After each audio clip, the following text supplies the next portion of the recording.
ঢাকার অদূরে গাজীপুরের পূর্বাচলে অবস্থিত শালবন স্পোর্টস গ্রাউন্ডের পাশের এই গজারিঘর থেকে আপনাদেরকে স্বাগত জানাচ্ছি।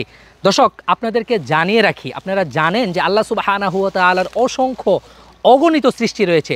সেই সব সৃষ্টির খুব কম সংখ্যকই আমাদের জনপদে বা আমাদের চারপাশে মানুষ যেখানে বসবাস করে তার চারপাশে রয়েছে, কিন্তু এর বাইরে কত শত সহস্র হাজার লাখো কোটি সৃষ্টি আল্লাহ তাআলার পৃথিবীর বিভিন্ন অংশে এবং পৃথিবীর বাইরের বিভিন্ন অংশে ছড়িয়ে আছে। তা কিন্তু এমন জায়গায় না আসলে আপনারা কখনোই দেখতে পারবেন না।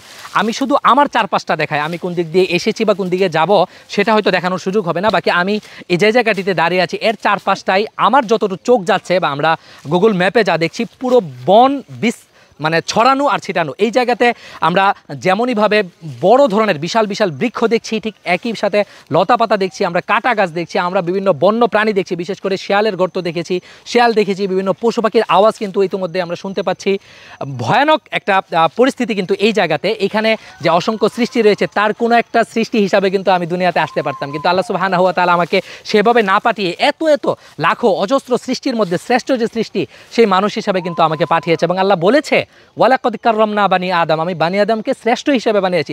সেই শ্রেষ্ঠ সৃষ্টি হিসাবে আমরা যখন এ ধরনের সৃষ্টির কাছাকাছি আসি, এদেরকে কাছ থেকে দেখি, অনুভব করি, উপলব্ধি করি বা এদের সংস্পর্শে আসি, তখনই কিন্তু আমার শ্রেষ্ঠত্ব আমি অনুভব করতে পারি। আমার থাকার জন্য ঘর রয়েছে, পরার জন্য পোশাক রয়েছে, শিক্ষা রয়েছে এবং আমার কর্মকাণ্ড বিবেচনায় আমি জান্নাতে আল্লাহ তাআলার অসংখ্য অগণিত নিয়ামত পাবো। দুনিয়াতেও অসংখ্য অগণিত নিয়ামত ভোগ করছি, কিন্তু এখানকার যে এত প্রাণী রয়েছে এরা রাতে দিনে ঝড় বাদল বৃষ্টি সব সময় কিন্তু এই জায়গাগুলোতে পড়ে থাকে।